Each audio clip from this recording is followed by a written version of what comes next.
Oi, hoje é dia de revisão. Nós vamos estar retomando os conteúdos que a gente já trabalhou em geografia, começando lá pelo capítulo 4, na página 82. Nós descobrimos ali, pelo bairro Icaraí, que a paisagem, ela está sempre em constante transformação. Ela se transforma com o passar do ano, ou de forma natural, ou modificada pelo homem. Então, na página 83 e na página 84, vocês já realizaram os exercícios e já corrigiram a respeito das transformações, das modificações que aconteceu no bairro Icaraí.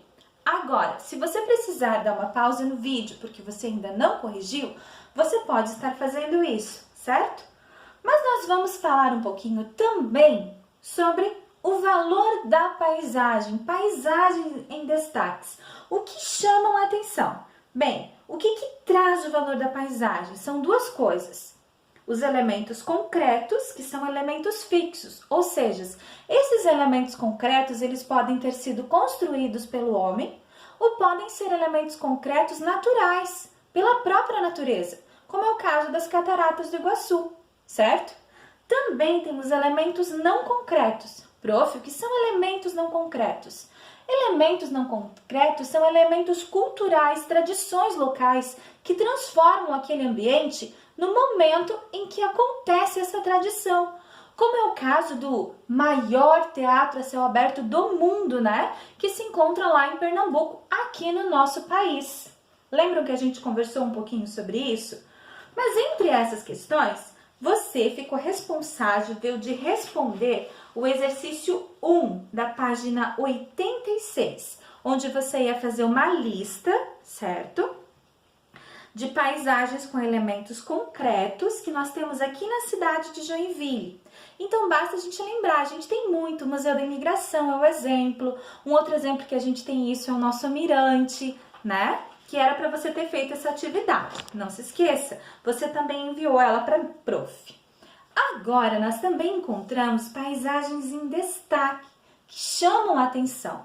Então, ali nesse quadrinho verde, que você também tem ali no seu livro, você vê que quando a gente observa aquela paisagem, a gente percebe se ela é natural, se ela é arqueológica, se ela é histórica ou se ela é cultural. A gente também precisa descrever a paisagem percebendo como que a gente descreveria, o que chama atenção, que elementos que estão dispostos e qual que é o valor que nós, sociedade, né, os cidadãos que moram ali, próximo a essa paisagem, damos a ela, sendo ela natural, se ela é totalmente preservada ou se ela teve intervenção humana.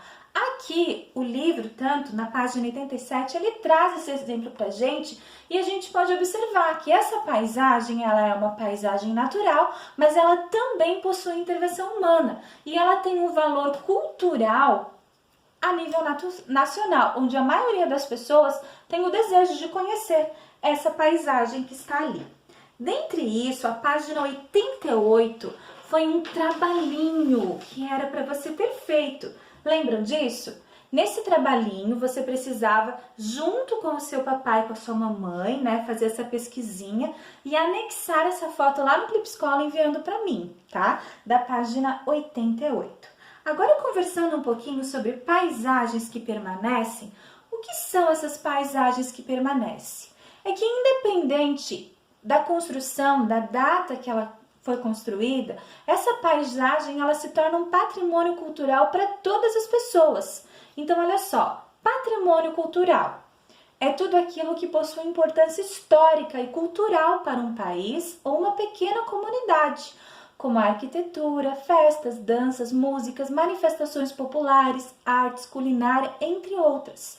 Então, isso se torna um patrimônio cultural daquela sociedade.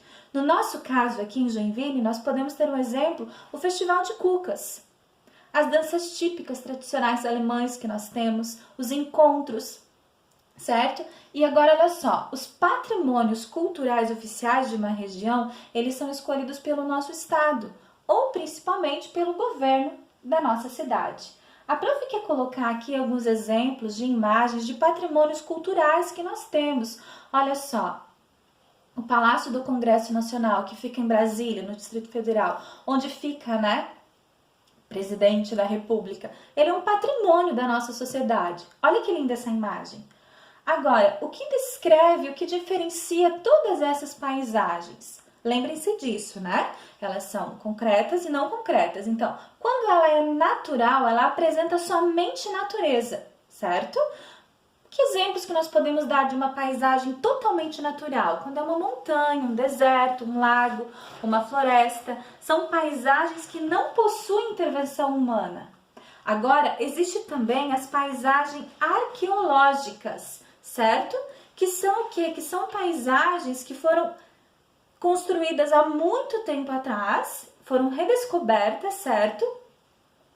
E elas ainda preservam parte da história daquele lugar, certo? Continuando, a gente também tem paisagens culturais, que eles podem tanto apresentar uma intervenção humana, certo? Ou seja, uma paisagem chamada de humanizada também, como ela pode ser apenas uma paisagem totalmente natural, como é o caso desse outro exemplo que a gente tem aqui. Entre paisagens e que a gente falou ali sobre elementos concretos e não concretos, a gente pode chamar a atenção, por exemplo, olha só, essa é uma paisagem de um elemento não concreto, falando um pouquinho, né, sobre o frevo lá de Pernambuco, que é aqui do nosso país. Ele transforma, no momento que eles exercem essa cultura, essa paisagem. Mas, prof, o que eu não posso esquecer disso? O que você não pode esquecer disso é o quê? É que paisagens elas podem possuir elementos concretos e não concretos.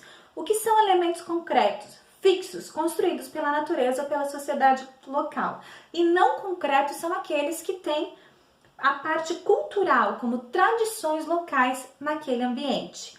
Ok até aqui?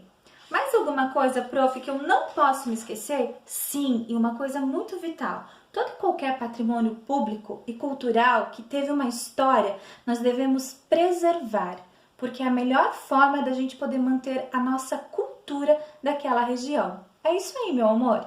Esse é o nosso resuminho sobre esse capítulo. Beijinhos!